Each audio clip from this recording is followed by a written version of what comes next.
Greetings to everyone. My name is Naveen Yadav and I'm faculty of physics at Rawat Public School. Now, in this video, we will do a numerical of minimization of error, how to remove the error in a quantity and how get to know कि error कितना है किसी भी quantity में. So, this is a numerical. Refractive index of water is found to have the values 1.29, 1.33, 1.34, 1.35, 1.32, 1.36, 1.30 and 1.33. So हमारे पास कितनी observations हैं? 1, 2, 3, 4, 5, 6, 7, 8. 8 observations we are having and we have to calculate mean value, absolute error, relative error and percentage error. मतलब कि हमें सारे के सारे इसमें कैलकुलेशंस करनी पड़ेगी इन सब की. और अगर इस क्वेश्चन में ये भी लिखते कि कैलकुलेट परसेंटेज एरर, तो हमें ये सारे स्टेप कैलकुलेट करने पड़ते हैं. हमें मीन वैल्यू भी कैलकुलेट करना पड़ता है परसेंटेज एरर के लिए, एब्सोल्यूट एरर भी कैलकुलेट करना पड़ता है. ओके, किसके लिए? रिलेटिव एरर के. दैट मीन्स हमें रिलेटिव एरर भी कैलकुलेट करना पड़ेगा और परसेंटेज एरर भी कैलकुलेट करना पड़ेगा. तो अगर इस क्वेश्चन में या फिर कोई भी क्वेश्चन आप पेपर में मिलता है या फिर कहीं पे देखते हो उसमें लिखा है परसेंटेज एरर, इसका मतलब है कि आपको ये सारे स्टेप करने ही पड़ेंगे. Okay, so one by one हम सारे स्टेप करते हैं. पहली चीज जो हमें कैलकुलेट करनी है that is mean value.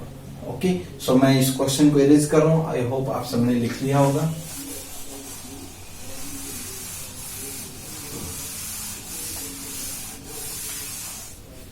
Okay, तो सबसे पहली चीज जो हमें कैलकुलेट करनी है इस क्वेश्चन में दैट इज मीन.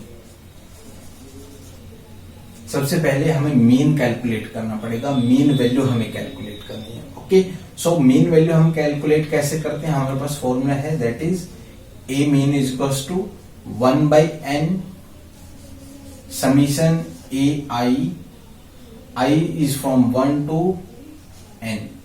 या फिर सिंपली हम ये लिख सकते हैं that is A1 plus A2 plus A3 plus A4 A5 A6 A7 and A8. हमारे पास 8 क्वांटिटीज है.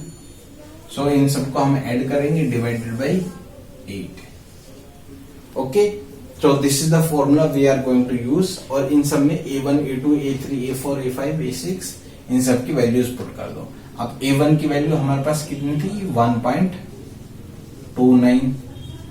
A2 की वैल्यू हमारे पास कितनी है? 1.33.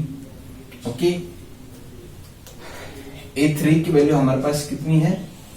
1.34. A4 की वैल्यू हमारे पास कितनी है? 1.35. A5 की वैल्यू हमारे पास कितनी है? 1.32. A6 1.36, A7 1.30 and last is 1.33 divided by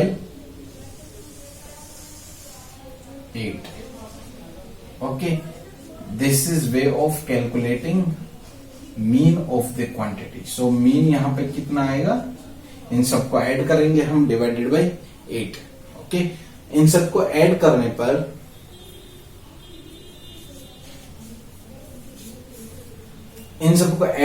पर और डिवाइडेड बाय 8 करने पर हमारे पास आंसर आएगा 1.32.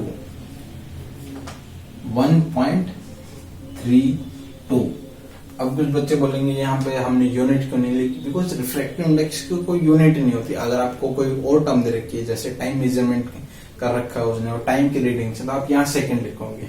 ओके, अगर आपके पास लेट से मास दे रखा है, मास ऑब्जर्व कर रखा है, तो आप यहाँ पे उसकी यूनिट लिखोगे KG.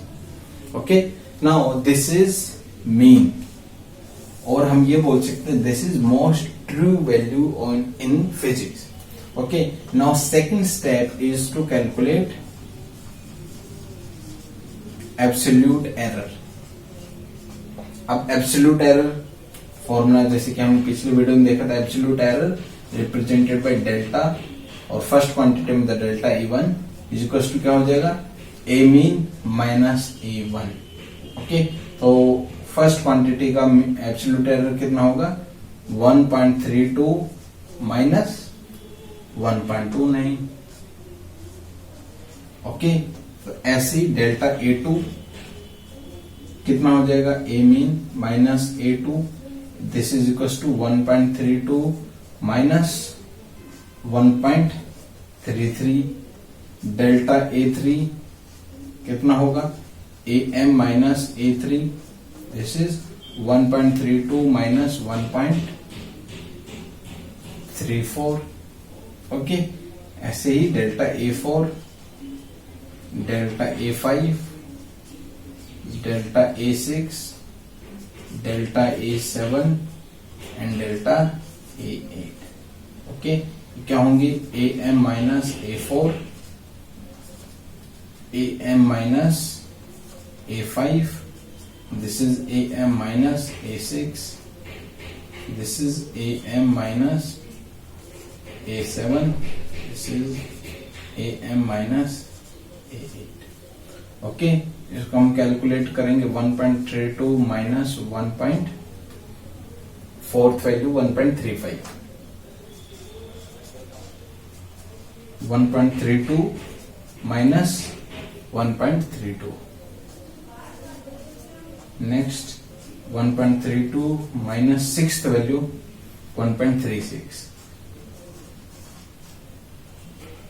7th 1.32 minus 1.30, 8th 1.32 minus 1.33।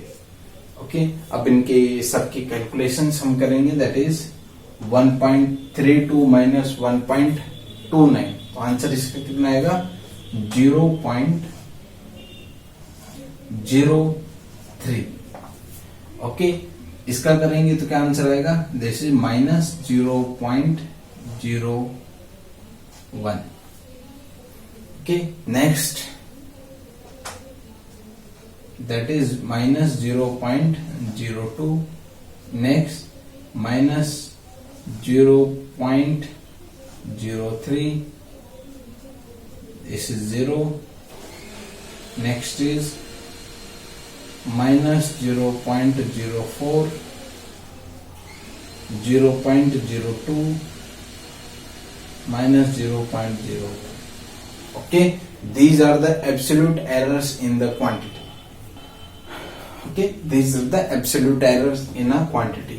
Now अब हम क्या करेंगे, इस चीज को नेक्स्ट स्टेप हम करेंगे, दैट इज, मैं इसको इरेज करता हूं मीन एरर को। नेक्स्ट स्टेप है हमारा एब्सोल्यूट मीन एरर कैलकुलेट करने का। ओके, तो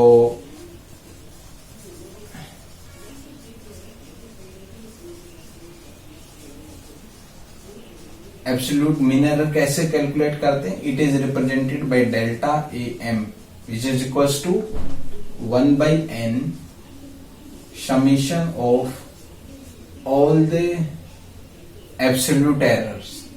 ओके, तो हम क्या करेंगे, magnitude of delta A1 plus magnitude of delta A2 plus magnitude of delta A3 plus magnitude of delta A4 plus magnitude of delta A5 plus magnitude of delta A6 plus magnitude of delta A7 plus magnitude of delta A8 divided by 8। हमारे पास 8 terms हैं। Okay, so substitute the values, absolute mean error delta A mean.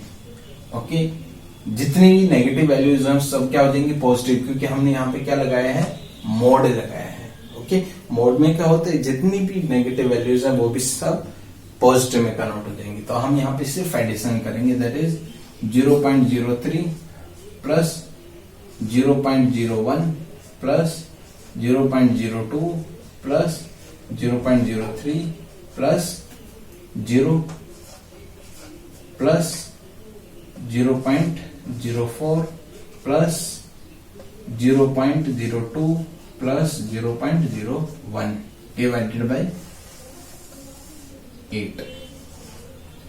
Okay, so this is a way of calculating absolute mean error। Okay, अब इन सबको हम add करेंगे, 3 + 1 4 + 2 6 + 3 9 9 4 13 and 2 15 and 16, मतलब 0.16 divided by 8। सो हम इसको divide करेंगे तो आंसर क्या आएगा, 0.02। This is absolute mean error in the quantity. Okay, अब नेक्स्ट स्टेप है हमारा रिलेटिव एरर कैलकुलेट करना है। रिलेटिव एरर,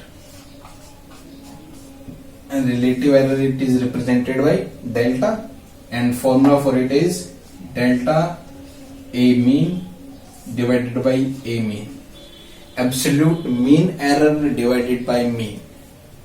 ओके, तो हमारा एब्सोल्यूट मीन एरर कितना आया, 0.02, और मीन एरर हमारा कितना आया था,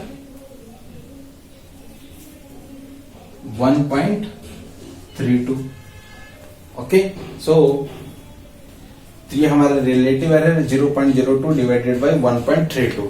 ओके, इस चीज को हम डिवाइड करते हैं तो हमारा आंसर क्या आएगा, 0.015 0.015। ओके, तो this is a relative error in the quantity.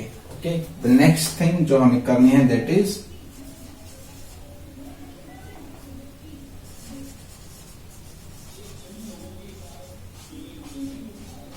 Percentage error. Okay, percentage error में हम क्या करते हैं, relative error multiply with 100%। Okay, या फिर हम इसको क्या लिख सकते हैं, delta A mean divided by A mean multiply with 100%। Okay, तो यहां पे क्या आएगा, 0.015 मल्टीप्लाई विद 100%। ओके, 100%। ओके, सो हमारा यहां पर कितना परसेंटेज एरर आया, दिस इज 1.5 ±1.5 परसेंटेज एरर। ठीक है, तो हमारे ये 5 स्टेप है ऑफ कैलकुलेटिंग परसेंटेज एरर। सबसे पहले हमें क्या करना है, मीन एरर कैलकुलेट करना है। देन हमें क्या कैलकुलेट करना है, absolute error in a quantity. Third step is to calculate absolute mean error. Okay, सारे एब्सोल्यूट एरर्स को डिवाइड करके ऐड करके divided by number of frequencies, मतलब कितने टर्म उनसे डिवाइड कर देंगे। फोर्थ स्टेप हमें क्या करना है, रिलेटिव एरर। रिलेटिव एरर कैसे कैलकुलेट करते हैं, एब्सोल्यूट मीन एरर को हम मीन से डिवाइड कर देंगे। ओके, तो हमारे पास क्या आ जाएगा, relative error in the quantity. And the fifth one and the last step is to calculate percentage error. Relative error को 100 से मल्टीप्लाई कर दो, 100% से मल्टीप्लाई कर दो, that will be the percentage error in the quantity. Now अब हमने जो मेजरमेंट किए हैं हम उस पर मैथमेटिकल ऑपरेशंस कर रहे हैं, तो ऑब्वियसली एक चीज है कि जो एरर है जो हमारे रिजल्ट में भी आएगा। Okay, that means error will propagate from one value to the another value. Okay, so in the next video we will see how this error will propagate from one value to the another value. Thank you very much.